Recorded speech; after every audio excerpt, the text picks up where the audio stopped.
Federal law enforcement officials are launching an investigation into possible criminal violations of U.S. law by banks and other financial firms involved in the foreclosure crisis.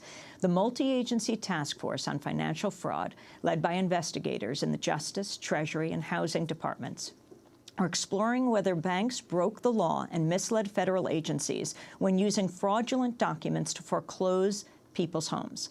The federal probe coincides with an effort by investors to hold firms accountable for selling securities composed of improperly serviced mortgages.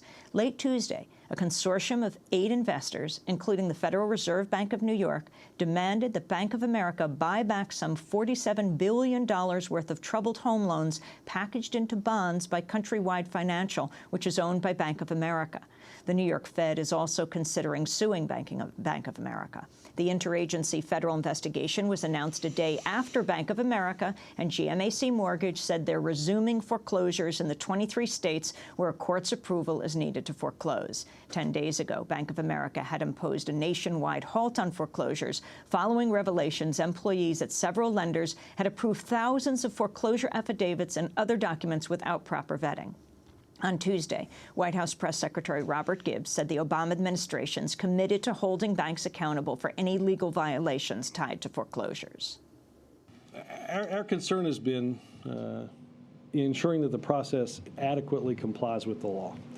That's what led, like I said, that's what led FHA to get involved in this. That's what's led the Financial Fraud Enforcement Task Force to be involved in this process, as well as our support for 50 state attorneys general ensuring, again, compliance with the law. Obviously, they have certain requirements under the law that have to be met, and if they're not meeting those requirements, they certainly can face fines from us, and they can face legal action from homeowners.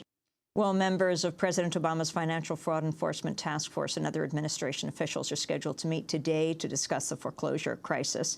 For more on the state of the economy in this country and around the world, I'm joined here in New York by the Nobel Prize-winning economist Joseph Stiglitz. He's a professor at Columbia University and the author, most recently, of Freefall, America, Free Markets, and the Sinking of the World Economy. It's just out in paperback. Welcome to Democracy Now! Nice to be here. Okay, let's start with foreclosures.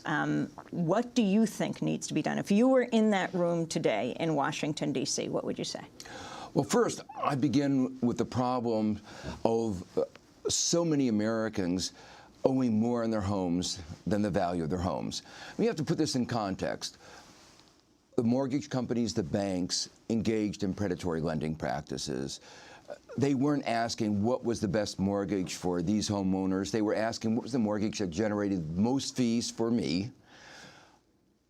The way the mortgage system worked, they could take bad mortgages, sell them off to investment banks that repackage them and sell them on to other people. That's the other part of the story that you were talking about, where PIMCO, Federal Reserve, all these people who wound up with these securities say, you gave us a lot of junk.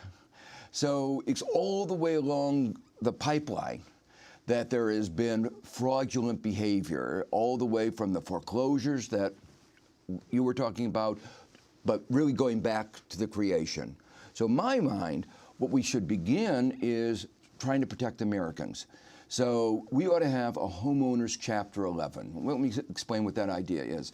You know, when corporations have trouble paying what they have to pay, what we say is we can write down the debt. It's so important to keep those enterprises going, keep the jobs, keep the suppliers going, that we allow them to write down the debt and restructure. Well, keeping American families going is even more important, I think, than keeping corporations going. So that should be part of the philosophy, that we ought to say, look, the banks were really derelict in the loans that they made. They should have known that there was a bubble going on. I certainly talked about it. Other people talked about it. They were really engaged in predation. So let's use a homeowners Chapter 11 that allows a speedy write-down of what is owed, converting some of the debt into equity, so that when they sell the loans, sometime when they sell their house sometime in the future, if the market recovers, some of the capital gain will go to the bank. But meanwhile, the payments that the homeowners will have to make will go way down, and that will mean that they can stay in their home. And that'll be good for the families. It'll be good for the communities. When people are thrown out of their homes, it's bad for the family, it's bad for the community. And we have this, real evidence that our market system isn't working when we have empty homes and homeless people. That's not the way a market economy is supposed to operate. Would you support a foreclosure moratorium?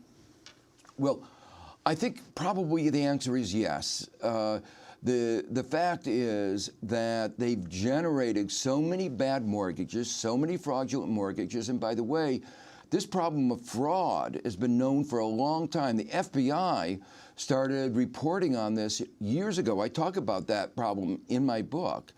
It's not just risky lending, it was fraudulent, predatory, all of these.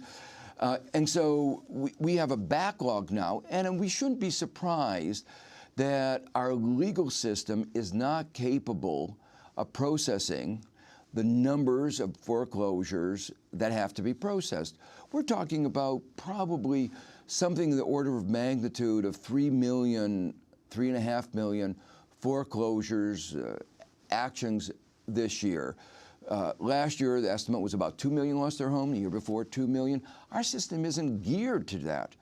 But there's a deeper point that I like to raise, which is the following. In a democracy like ours, people have to have confidence in the fairness of our legal system.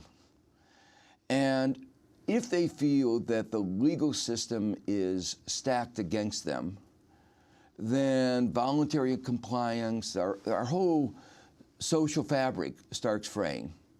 And I think a lot of Americans have come to the view that the system is stacked against them. It began in a way with the bankruptcy law that was passed back in 2005 that, in effect, reintroduced bondage in America. I mean, people haven't realized how bad that law was. If you owe 100%, amount of money that's equal to 100% of your income, you have a $40,000 income, you wound up with a credit card debt, another debt of $40,000. For the rest of your life, you may be working 25% of your time for the banks. The way it works is very simple. They can take 25% of your income. It used to be easy that you could go bankruptcy and you get discharged of the debt. They made it very difficult. So you can pay 25% of your income every year to the bank, but then the bank can charge you 30% interest. So at the end of the year, you owe more money than you did at the beginning of the year, even though you gave 25% of your income to the bank. Now, this is an example of something that is clearly socially unjust. This was passed when the Republicans were in That's control. right. And this was 2005. That's now, right. We're talking about foreclosures by banks, and which President Obama is not for a nationwide foreclosure moratorium. But even the government, it is the largest foreclosure entity out there, according to Bruce Marks of NACA, a housing activist. FHA mortgages, government-owned, are doing massive numbers of foreclosures. Fannie Mae, massive numbers of foreclosures, he said. So he said President Obama maybe doesn't want to do a full moratorium, but why not make the government-owned entities, the ones that the taxpayers own and control, let's start with them. It actually makes sense for our economy, and let me explain why that is. Because when you dump all these mortgages, these houses onto the market, it depresses the prices. And that means that the real estate market is destabilized. One of the advantages that the government has is that it can and should take a longer-term horizon. It should realize that if it holds on to these a little longer, provided it can maintain those homes, then it's a lot better as an owner of the home. They don't have to be short-sighted in the way the banks are so short-sighted. So in a sense, it's even good economics for the taxpayer. And again, it goes back to the point I made before.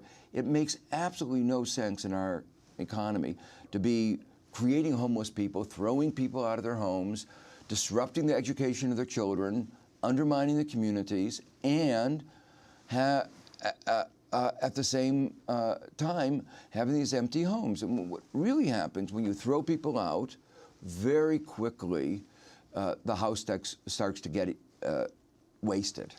And this, of course, affects these midterm elections. If President Obama cares about Democrats controlling the House and the Senate, this is the major issue, is the economy, jobs, foreclosures.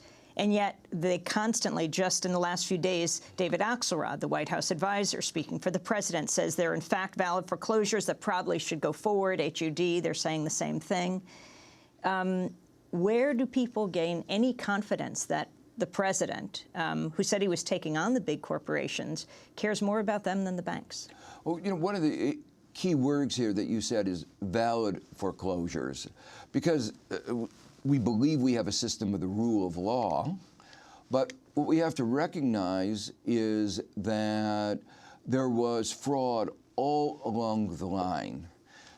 They were creating these mortgages at such a rate that the documentation wasn't done well. That we know there are lots of instances where when the people went into the final signing of the mortgages, the income that was stated was not the income that the person told them. And then they would say something, oh, don't worry, that's a technical detail. So is that a valid mortgage or not? The fact was, it looks like the documentation was right, but in the creation of the documentation, there was fraud. Now, we were manufacturing, or the financial sector was manufacturing bad mortgages at such a rate that literally it's extraordinarily difficult to tell at this juncture what is a good mortgage and what was not. When there was misrepresentation to the borrower, is that valid or not? And so I think we have to recognize that this process from 2003, 4 on, was just rife with these problems. And it allowed the banks to book high profits then, and now the key issue is they don't want to admit the losses that are associated. And that's really what the battle is about. We're talking to Joseph Stiglitz, Nobel Prize-winning economist, professor at Columbia University. His book is just out in paperback. It's called Freefall: America, Free Markets, and the Sinking of the World Economy. If you want to join into the discussion, you can send in your questions at Facebook, facebook.com/democracynow. We'll be back in a minute.